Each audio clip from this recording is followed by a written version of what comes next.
Hi, this is Derek. If you are watching this on the date of upload, it should be February 14th, 2014, Valentine's Day. So happy Valentine's Day to all my subscribers. I love you guys. Love to everybody.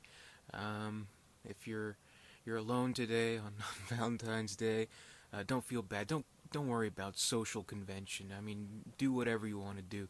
You sit back, you relax. You spend Valentine's Day with me, and we'll talk some movies. So, what better movie to talk about on the Day of Love than one of the greatest love stories, in my opinion, and most audiences around the world would probably agree, and that's Gone with the Wind.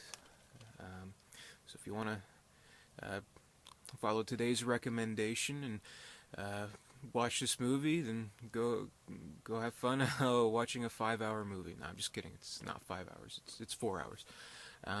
But I mean, pretty much, what can you say about this movie? It's a classic. Obviously, you don't need me to tell you that it's one of the best movies. I mean, any list that you'll see of best movies of all time, very seldom does Gone with the Wind get left out, and for good reason. I mean, it's definitely one of the greats. It still holds up to this day. I mean, this movie is from the late 30s. It's from 1939. Still holds up today. Still absolutely loved by audiences. And I think, I'm not sure if this is correct, but I think if you adjust it for inflation, or by ticket sales or what have you, this is pretty much the most popular movie of all time. Most tickets sold, highest grossing movie. So definitely something to keep in mind. And yeah, I mean, it's a great movie. I just watched the Blu-ray for the very first time recently. I do have the DVD set. I have it with me right here. There we go. This bulky one here. I like this one because the Blu-ray, it's a steelbook, so there's not really any. It's just the feature itself, so there's no special features. But the DVD set definitely has a good amount of very cool stuff. So you can goes out and about like this. So whatever. But it's I'll definitely keep the DVD set just because of the bonus material, and there's definitely a lot. But good thing about the Blu-rays, and it fits the entire movie on one disc, and that's 4 hours of content. So that's pretty impressive, and what Blu-ray can do. Watching the Blu-ray, I mean, it's an incredible transfer. It really is. The movie was originally released through MGM, but I think for home video rights or whatever, I'm not sure what the whole legal thing is. But Warner Brothers, see a little WB emblem there, full focus, which it won't. But they pretty much have the rights to sell Blu-rays, DVDs, what have you, and they've done a great job in kind of keeping the legacy and keeping the movie alive, and pretty much just giving it the respect that it deserves, really, with lots of special features, beautiful restoration, as this Blu-ray is more than evident of.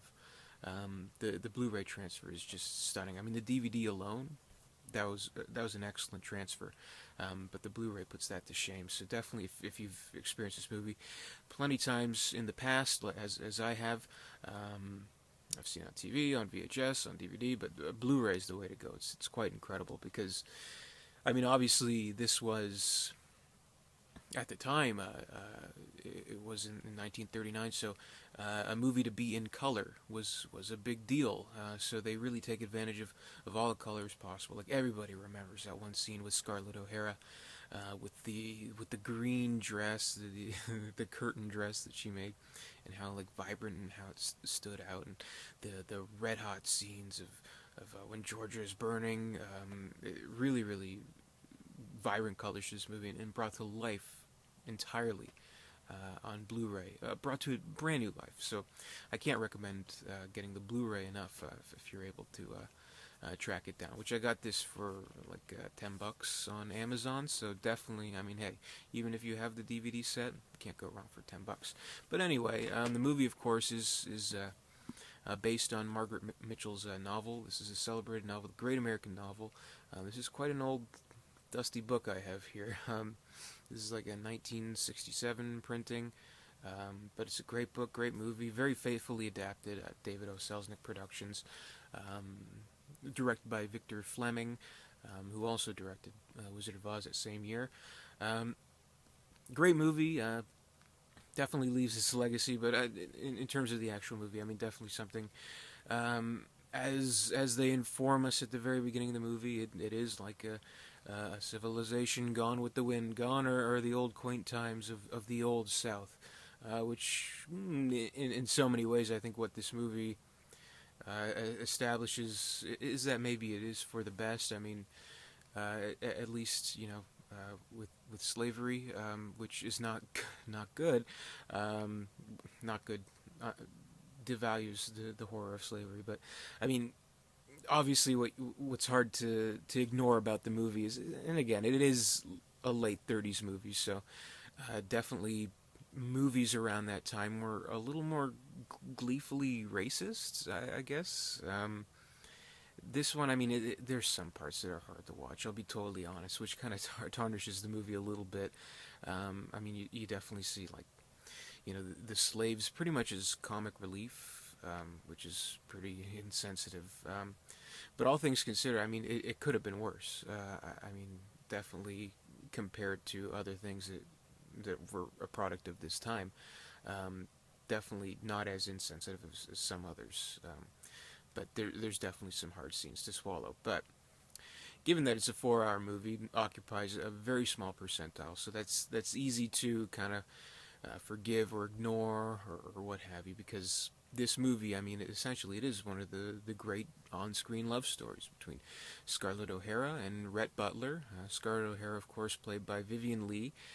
She won an Oscar for this role. I mean, it was definitely a sought-after role since the novel was so popular.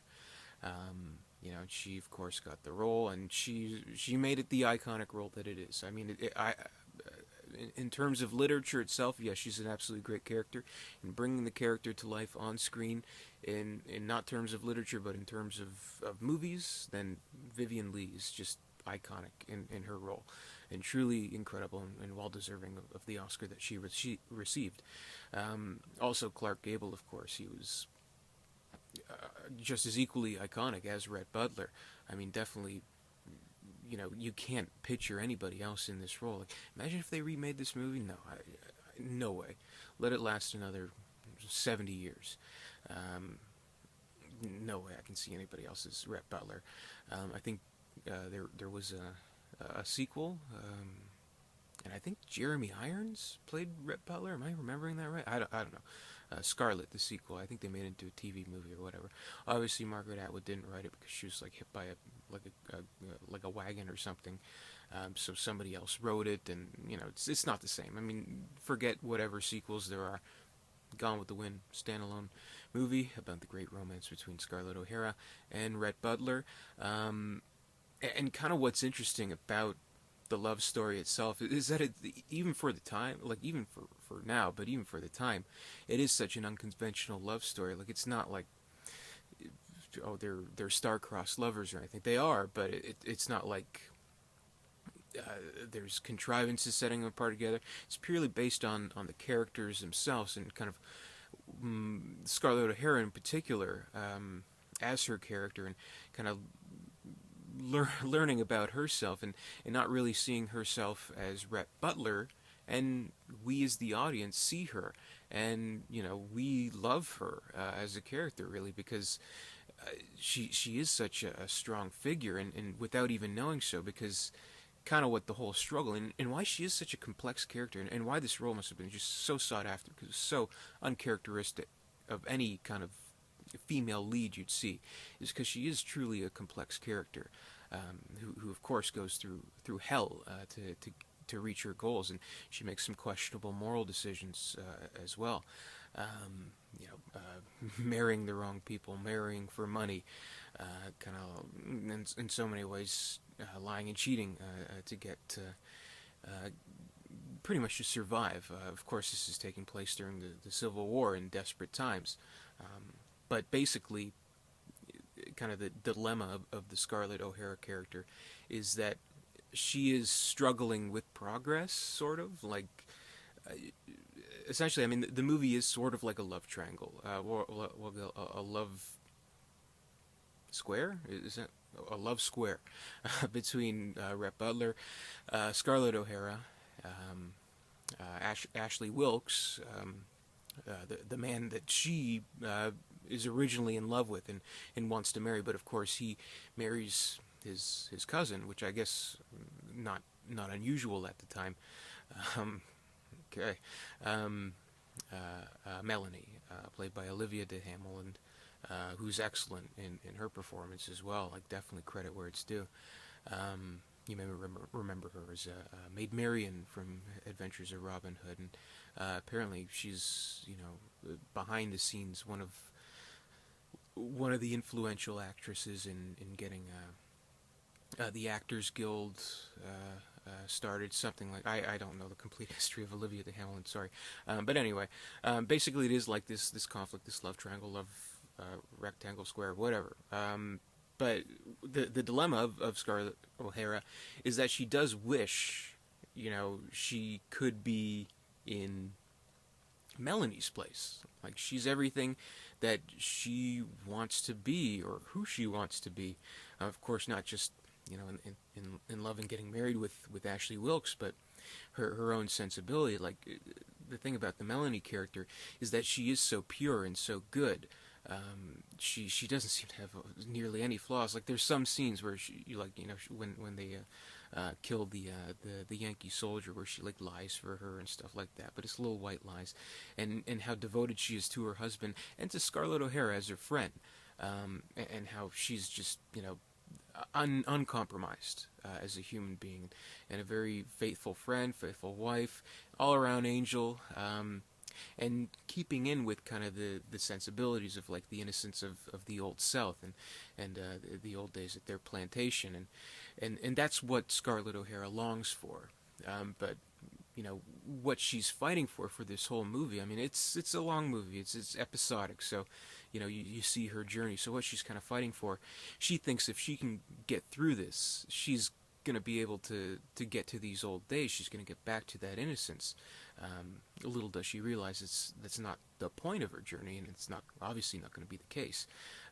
But because of that, she's conflicted because what Ashley represents is the old ways, the unattainable, like Gatsby's green light, basically. That's kind of what he represents, and something that she can never really have. But what Rhett Butler, Clark Gable, what he represents is the progress, is the new way, the new generation, basically. And she's very, very reluctant for that. She doesn't want any part of it, even though she does in her own kind of way love Rhett Butler. She almost fights every step of the way. And kind of the best section of the movie is and it's the final third of the movie when they do when they definitely get together, get married. She, because we see Scarlett through Rhett's point of view. I mean, we definitely kind of empathize quite a bit with Rhett.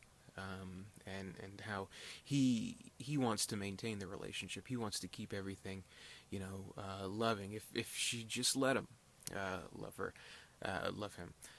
But again, she's reluctant for it, and she even admits to him, of course, that if I said I was madly in love with you, wanted to marry you this second, you know I was lying, and that's kind of what we like about their dynamic in a kind of way, because they're brutally honest with each other, and they are so very much alike. Even Rhett Butler says that we are very much alike, but she, I guess, because she can't see herself through the point of view of Rhett Butler and through us as the audience.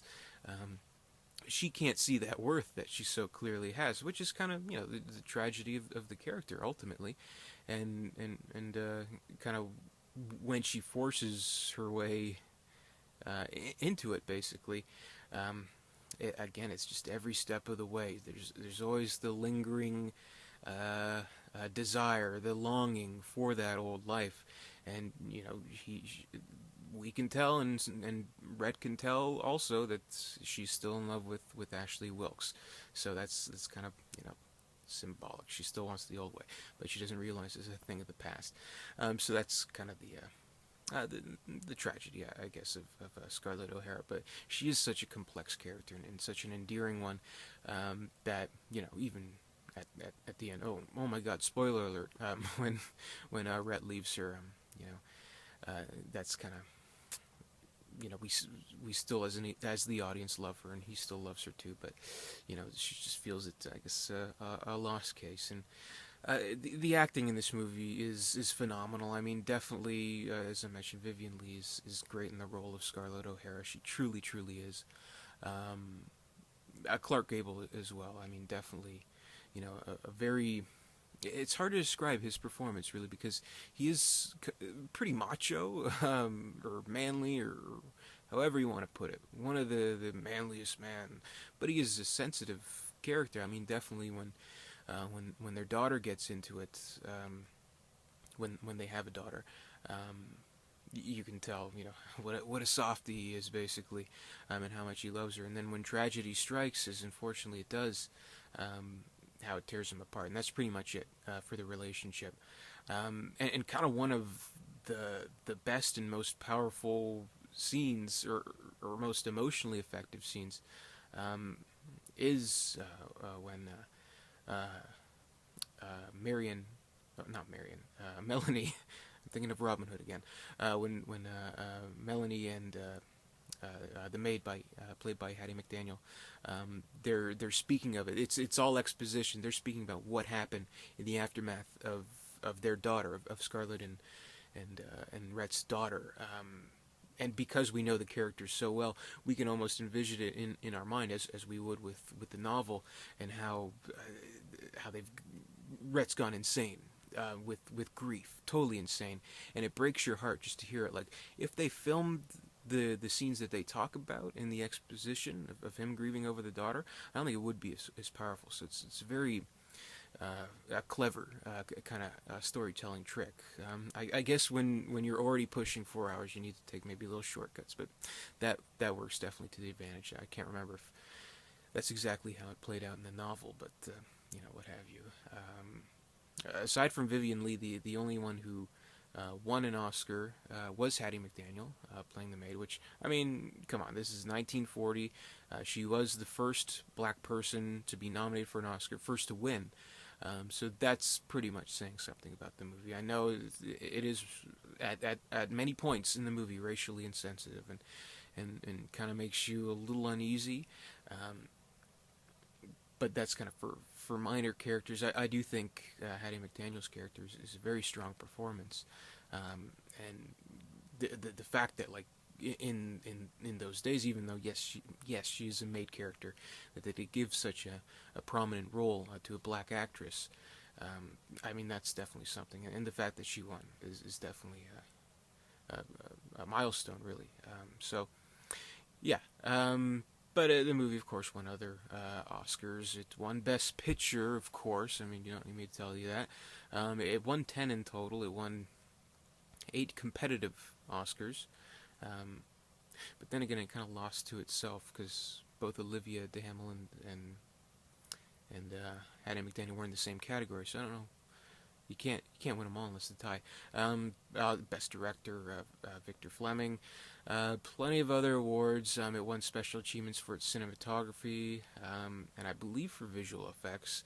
And the effects were good in this movie. I mean, I know in other videos I have mentioned that I like to actually know what's on the screen, like feel like they're really in this location, or what have you. And then, like, with something like, a modern movie like Gladiator or whatever, when it's all CG and they kind of, mess with the landscapes and kind of digitize it, you can feel the disconnect. But, I mean, sometimes it does work. I mean, Gladiator is just one example, but, with, say, something like Titanic, I think it works. And with this movie, though obviously CGI didn't exist in those times. Did computers even exist? I don't even know. I should know that. I should educate myself. No, I don't think computers existed. Oh God, If they did, I'm going to sound really stupid. But anyway, if computers existed, they were in like NASA or something. NASA didn't exist in 1939. Anyway, but what I'm trying to say is that, of course, CGI for films, for movies, didn't exist at that time in 1939. So a lot of the effects that they use, of course, are rear projection, and kind of rotoscoping with certain effects. Like there is that iconic shot in the early chapters of the movie with Scarlett and her father, of course. They're looking upon the sunset of the plantation, and the beautiful music plays, and everybody's, you know, happy. These are the grand old days, whatever. And what you are looking at is a special effect. So it doesn't necessarily mean that they can't work. So it kind of depends movie per movie how well it's used and how effectively it's done. Of course, other scenes, you can see like Scarlett in red on a wagon or something, and you can like obviously tell that it's like a rear projection, and it's kind of silly. But I mean, on the whole, with like set design and with the costumes, they're just wonderful, and they hold up amazingly. This movie is definitely past the test of time, and obviously why it stands is one of the best, because it's not just a story of the old South, of the Civil War. It's not just that. It is a timeless love story, and kind of a time of generational passing, and the love story in the midst of it, and the complex female character who's caught in the middle of it all. And because of the chemistry between Scarlett O'Hara, played by Vivian Leigh, and Clark Gable, I mean, definitely it must have felt like at the time that, though it was a period piece, it probably felt very modern with the romance, and their chemistry is great. I mean, I think the story is that Vivian Leigh hated kissing Clark Gable because he tasted like whiskey and cigars or something, which makes sense. But that's kind of funny. Yeah, I mean, there are some very intense scenes between the two, especially the one. I mean, there is a controversial scene in the movie. Like it is, kind of the curtain of the final act, when things are kind of taking their turn for the worst. When Rhett drunkenly confronts Scarlett, and he said, "This is one night you're not going to turn me out," and then he grabs her and takes her up the stairs, and that it is kind of an iconic moment. But at the same time, as a modern viewer, you're like, this is marital rape basically. So that is kind of controversial. But I mean, at the same time, the very next scene, it seems like she says like, I know what you're going to do before you do it.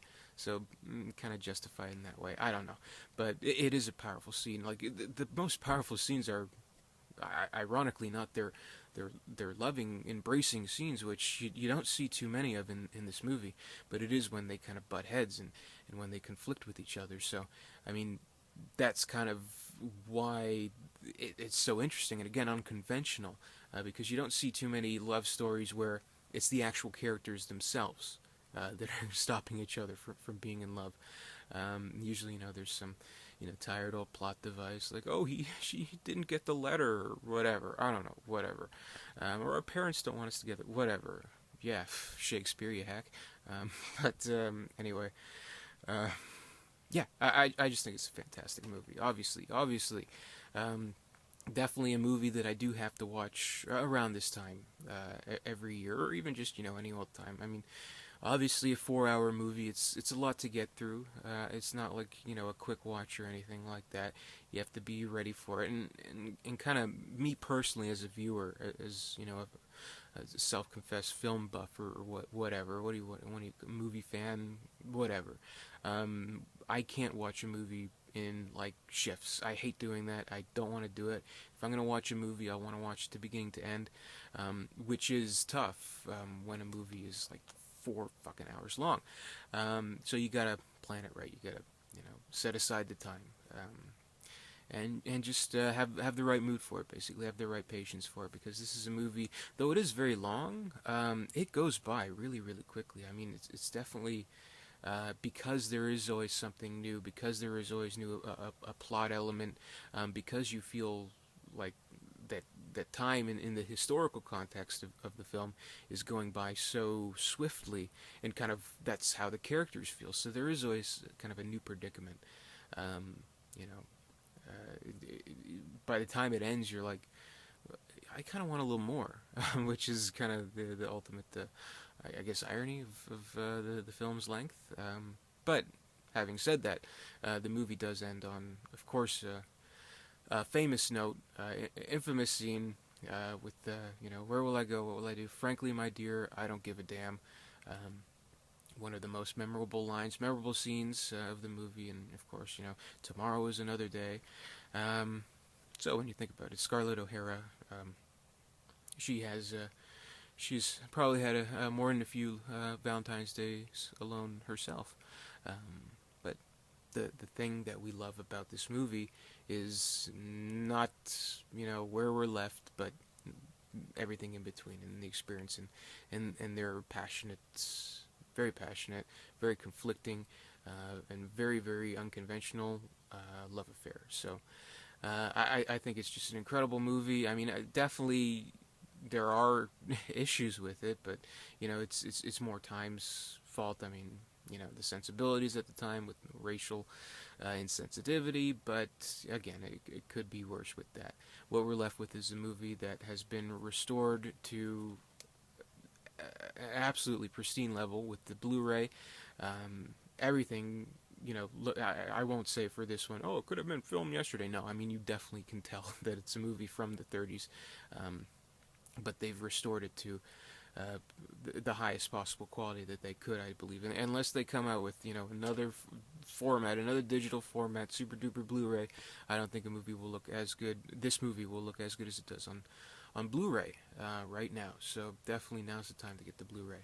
And yeah, now's a good day to watch the movie. So it's not your typical movie, and that says a lot, being so old as it is, and it says a lot about why it's endured for as long as it has.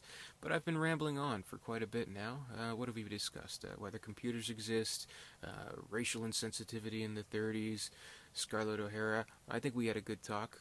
So I thank you very much for watching, and I hope you have a nice Valentine's Day, and I hope you keep watching these reviews. I got another one coming today. Hopefully, if I plan this right, I mean, hopefully this isn't like, February 16th that you're watching this, because I'm going to feel pretty stupid. Stupider than I already felt about the computer comment. But, thanks for watching, and look out for more, because more reviews are coming soon. But this has been my review for Gone with the Wind. Give it an A+, great movie, timeless classic, what can you say? So, thanks for watching.